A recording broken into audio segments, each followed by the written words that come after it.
क्यों भैया, बिहार में बहार है, नीतीश कुमार हैं। ये लाइन आपने जरूर सुनी होगी। ये लाइन साल 2015 में हुए बिहार विधानसभा चुनाव के दौरान नीतीश कुमार को फिर से सीएम बनाने के लिए लिखी गई थी। आज बिहार में कितना बहार है वो किसी से छिपा नहीं है।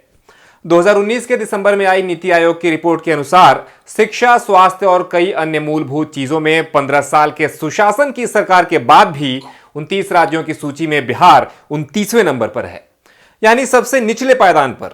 नीतीश सरकार में युवक रोजगार के लिए परेशान हैं, छात्र अच्छी शिक्षा के लिए परेशान हैं, महिलाएं सुरक्षा के लिए परेशान हैं, तो मरीज स्वास्थ्य सुविधाओं के लिए परेशान हैं। इसके बावजूद अगर कहा जाता है कि बिहार में बहार है, तो इसका फैसला आप ही करिए। बिहार में वाकई में बहार है या सिर्फ ये नीतीश कुमार का प्यार है, यानी प्रचार है।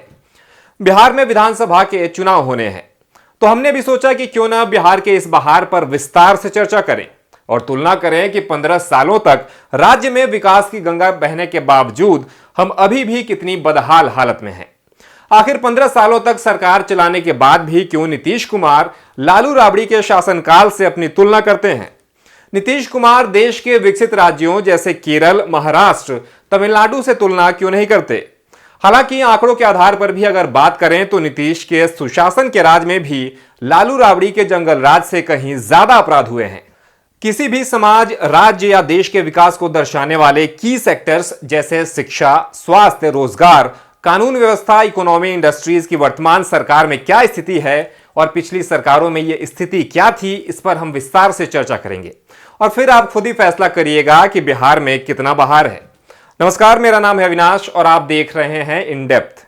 एक बिहारी होने के नाते मेरी जिम्मेदारी बनती है कि मैं आपको बिहार के उन सभी राजनीतिक, सामाजिक और आर्थिक परिदृश्यों से रूबरू करवाऊं जो बिहार और उसके विकास के लिए बेहद जरूरी हैं। वर्तमान सरकार क्या कर रही है और पिछली सरकारों ने क्या किया, आज तक बिहार का विकास क्यों नहीं हो पाया और आगे विकास की क्या संभावनाएं हो सकती हैं, बिहार चुनाव सीरीज के अपने इन वीडियोज के माध्यम से आप तक पहुंचाता रहूंगा। इसके लिए आपको बस थोड़ा सा सपोर्ट करना होगा। हमारे चैनल को सब्सक्राइब कर लें और बेल आइकन भी दबाएं ताकि हमारे इन वीडियोस के नोटिफिकेशंस आपको मिलते रहें। साथ ही साथ हमारे वीडियोस को ज्यादा से ज्यादा शेयर भी करें। तो चलिए शुरुआत करते हैं। इसमें कोई दो राय नहीं कि साल 2005 में जब नीतीश कुमार मुख्यमंत्री बने तो बिहार की हालत बेहद खराब थी, लेकिन आज के हालात और भी बदतर हो चले हैं। राजनीति और अपराध का गठजोड़, भ्रष्टाचार, बेरोजगारी, गरीबी लालू काल में भी बिहार के पर्याय थे और आज भी बदस्तूर वही हाल है। 2005 में लोगों को उम्मीद बंधी थी कि सरकार बदली है, मुख्यमंत्री बदले हैं तो अब बिहार की नियति भी बदलेगी, लेकिन नीतीश कुमार ने ऐसे सभी लोगों के सपनों को न सिर्फ तोड़ा बल्कि बची संभावनाओं को भी खत्म कर दिया।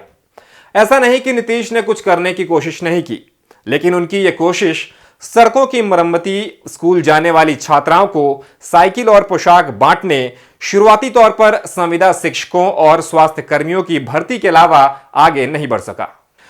आज हालत यह है कि सड़कों की स्थिति फिर से लालू राबड़ी के शासनकाल जैसी हो गई है। गड्ढे ऐसे कि वो किसी खाई से कम नहीं लगते। कानून व्यवस्था भी भगवान भरोसे है। रोजगार, शिक्षा और स्वास्थ्य का हाल तो बुरा है ही। लालू और नीतीश काल में अब अंतर सिर्फ कागजी योजनाओं का रह गया है, यानी नीतीश काल में कम से कम कागजों पर योजनाएं तो बनती हैं, लालू काल में ये फॉर्मेलिटीज भी निभाई नहीं जाती थी। सबसे पहले बात करते हैं बिहार के कानून व्यवस्था की। पिछले 15 सालों से नीतीश कुमार राजद काल को जंगल राज और अपने कार्यकाल को सुशासन कहते आ रहे हैं, लेकिन उनके इस झूठ का खुलासा एनसीआरबी यानी नेशनल क्राइम रिकॉर्ड्स ब्यूरो और बिहार पुलिस के वेबसाइट के आंकड़े ही कर देते हैं। और ये आंकड़े बताते हैं कि अगर 1990 से 2005 तक का काल जंगल राज था, तो 2005 से 2020 तक का काल जंगल राज पार्ट 2 है। साल 2018 के लिए आई एनसीआरबी की रिपोर्ट के अनुसार क्राइम के मामले में बिहार राज्यों की सूची में 5वें नंबर पर था। किडनैपिंग के मामले में बिहार देश में 3रे नंबर पर था। देश भर के कैपिटल सिटीज की लिस्ट में पटना मर्डर के मामले में पहले नंबर पर था। 2018 में ही बिहार में सबसे ज्यादा ह्यूमन ट्रैफिकिंग भी हुई। वहीं इससे एक साल पहले यानी 2017 में बिहार दंगों के मामले में पहले नंबर पर था। बिहार पुलिस की वेबसाइट के अनुसार साल 2004 में कुल दर्ज अपराधों की संख्या 1,15,216 थी। 2019 तक अपराधों की संख्या में 2004 के मुकाबले 2.5 गुना बढ़ोतरी हो चुकी है। 2019 में कुल दर्ज अपराधों की संख्या 2,69,096 थी। 2004 में 2,566 किडनैपिंग्स हुई थी। 2019 में यह संख्या बढ़कर 10,925 हो गई, यानी 5 गुना ज्यादा। रेप की बात करें तो 2004 में 1063 रेप्स हुए थे, वहीं 2019 में 1450 रेप्स हुए। अब आप खुद ही अंदाजा लगाइए कि आंकड़े क्या बयां कर रहे हैं। वहीं नीतीश कुमार और उनके नेता किस आधार पर सुशासन का दावा ठोकते हैं। पिछले साल यानी 2019 के दिसंबर में नीति आयोग ने 28 राज्यों और 6 केंद्र शासित प्रदेशों के विकास को दर्शाने वाला रिपोर्ट प्रकाशित किया था। इस रिपोर्ट का आधार ओवरऑल ग्रोथ था। ये पैमाने किसी भी राज्य या देश के विकास को दर्शाते हैं। ये पैमाने हैं गुणवत्तापूर्ण शिक्षा, अच्छा स्वास्थ्य और जीवन स्तर, गरीबी, भुखमरी, आर्थिक विकास, उद्योग, इंफ्रास्ट्रक्चर वगैरह वगैरह। 28 राज्यों की सूची में नीति आयोग ने बेहद घटिया प्रदर्शन के कारण बिहार को सबसे निचले पायदान पर रखा। यही नहीं, अगर 28 राज्यों में 8 केंद्र शासित प्रदेशों को भी जोड़ दें तो 36 राज्यों और केंद्र शासित प्रदेशों की सूची में भी बिहार सबसे निचले पायदान पर था, यानी 36वें नंबर पर। यहां तक कि बिहार से ही अलग हुए झारखंड की स्थिति भी बिहार से बेहतर थी। अब बात करते हैं राज्य में स्वास्थ्य सुविधाओं की। दिसंबर में आई इस रिपोर्ट से कुछ ही महीने पहले जून में नीति आयोग ने देश के सभी राज्यों और केंद्र शासित प्रदेशों का स्वास्थ्य सुविधाओं को दर्शाने वाला हेल्थ इंडेक्स अलग से जारी किया था। आपको यह जानकर बिल्कुल हैरानी नहीं होगी कि 36 राज्यों और केंद्र शासित प्रदेशों की सूची में बिहार का स्थान नीचे से दूसरा था। यानी 15 साल के विकास के बाद भी बिहार के लोगों को मिलने वाली सरकारी स्वास्थ्य सुविधाएं देश में सबसे बदतर हालत में है। WHO के अनुसार 1000 लोगों पर एक डॉक्टर होना चाहिए, वहीं बिहार में करीब 29,000 लोगों पर एक डॉक्टर है और करीब 9,000 लोगों पर हॉस्पिटल का एक बेड है, जो देश के सभी राज्यों में सबसे कम है।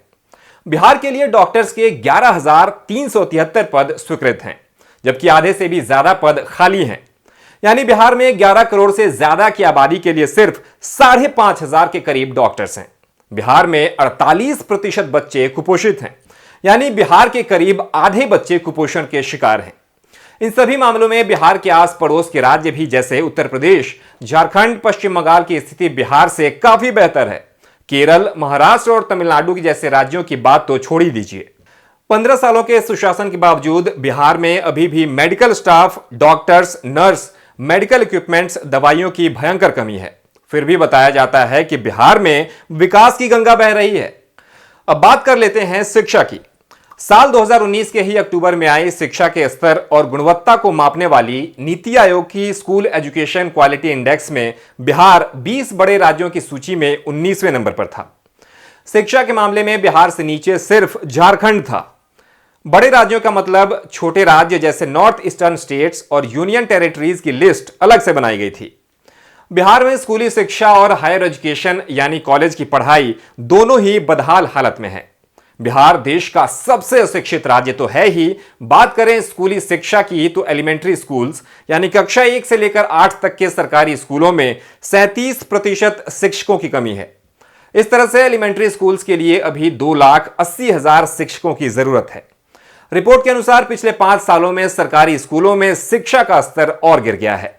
बिहार एलिमेंट्री शिक्षा पर सबसे कम खर्च करने वाला राज्य भी है। बिहार में 35% से ज्यादा शिक्षक अनट्रेन्ड हैं, यानी ऐसे शिक्षक जो बच्चों को पढ़ाने के लायक ही नहीं हैं।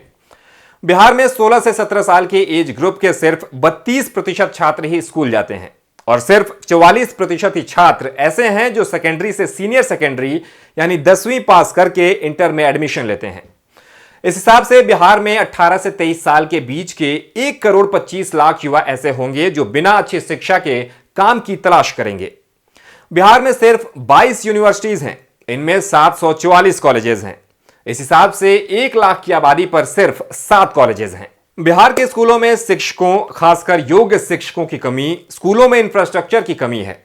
स्कूल कॉलेजेस में शिक्षा का खराब स्तर, परीक्षा के दौरान चीटिंग, और वो भी ऐसी वैसी चीटिंग नहीं, चीटिंग करके टॉप कर जाने जैसी समस्या, यूनिवर्सिटीज और कॉलेज में 3 साल का कोर्स 5 साल में पूरा होना जैसी मूलभूत समस्याएं हैं। ये समस्याएं तब और गहरा जाती हैं जब हमें पता चलता है कि बिहार में 90% से ज्यादा सरकारी स्कूल हैं। यानी जो पैसे वाले हैं वो तो अपने बच्चों को प्राइवेट स्कूलों में पढ़ा लेते हैं, लेकिन बिहार के 90% बच्चे तो सरकारी स्कूलों और कॉलेजेस में ही पढ़ते हैं। अब बात कर लेते हैं बिहार में रोजगार की स्थिति पर। देश और राज्यों में रोजगार और बेरोजगारी की स्थिति पर पिछली रिपोर्ट 2019 के अप्रैल में आई थी। यह रिपोर्ट NSSO यानी नेशनल सैंपल सर्वे ऑफिस की तरफ से जारी की गई थी। यह रिपोर्ट वित्तीय वर्ष 2017-18 के लिए थी, यानी अप्रैल 2017 से लेकर मार्च 2018 तक के लिए। रिपोर्ट में बताया गया था कि बिहार में सिर्फ 12% लोग ही नौकरी करते हैं, जो कि 18 बड़े राज्यों में सबसे कम है। बिहार में कमाई का मुख्य जरिया स्वरोजगार है, जिस पर 56% कामकाजी आबादी निर्भर है। इसका मतलब यह नहीं कि बिहार आत्मनिर्भर है। दरअसल बिहार में रोजगार है ही नहीं, जिस कारण से लोग रोजगार के लिए या तो दूसरे राज्य पलायन करते हैं या फिर अपने स्तर पर कोई छोटा मोटा काम करते हैं, जैसे अपनी कोई दुकान खोल लेना, कोचिंग सेंटर खोल लेना। नरेंद्र मोदी के अनुसार तो ठेले पर पकौड़ी बेचना भी स्वरोजगार ही है। रिपोर्ट में बताया गया कि पूरे देश में 2017-18 के लिए बेरोजगारी दर 6.1% थी। वहीं बिहार में बेरोजगारी दर 10% से भी ज्यादा है, यानी अगर 100 लोग काम करने लायक हैं तो उनमें 10 लोग बेरोजगार हैं। हालांकि कोरोना के कारण यह आंकड़ा अब बहुत ज्यादा बढ़ गया है।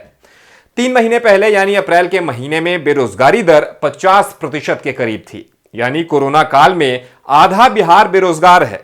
अगर बिहार के प्रति व्यक्ति आय की बात करें तो यह भी देश के सभी राज्यों में अभी भी सबसे कम है। एक पूरे साल में एक बिहारी की औसत आय सिर्फ 33,629 रुपए है, यानी अगर महीने का जोड़ें तो सिर्फ 2,802 रुपए बनता है।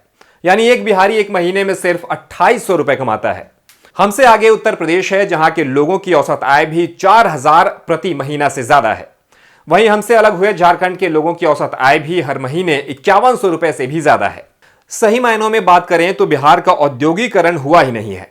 बिहार में जब तक कानून व्यवस्था और बाढ़ के हालात नहीं सुधरते तब तक यहां उद्योग लगने संभव नहीं है, और जब तक उद्योग नहीं लगेंगे तब तक बिहार का विकास संभव ही नहीं है। बिहार में जब तक रंगदारी मांगने वाले गुंडों पर लगाम नहीं लगेगा तब तक कोई भी व्यापारी बिहार में बिजनेस नहीं करेगा।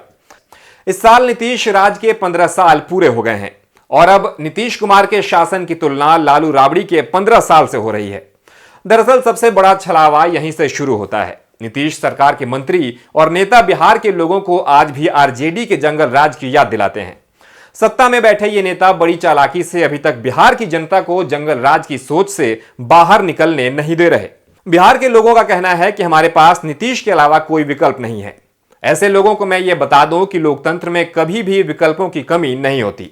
लोकतंत्र टीना यानी TINA यानी देयर इज नो अल्टरनेटिव के फैक्टर पर काम नहीं करता। कहने का मतलब है कि हमारे पास कभी भी विकल्पों की कमी नहीं होती। हमें बस अपने सोच में बदलाव करने की जरूरत है। चुनावों के पहले के जो समीकरण होते हैं चुनावों के बाद कई बार अक्सर बदल जाया करते हैं। इसलिए हमें अपने रूढ़िवादी सोच से बाहर निकलकर अब बदलाव की तरफ देखने की जरूरत है, क्योंकि विकास हमेशा बदलावों से आता है। एक ही जगह ठहरा हुआ पानी कुछ समय के बाद सड़ जाता है, और यह कहावत आज के समय में नीतीश सरकार पर बिल्कुल सटीक बैठती है। तो आपको हमारा ये वीडियो कैसा लगा हमें कमेंट सेक्शन में जरूर बताएं, और हमारे इस वीडियो को लाइक और शेयर भी जरूर करें। नमस्कार।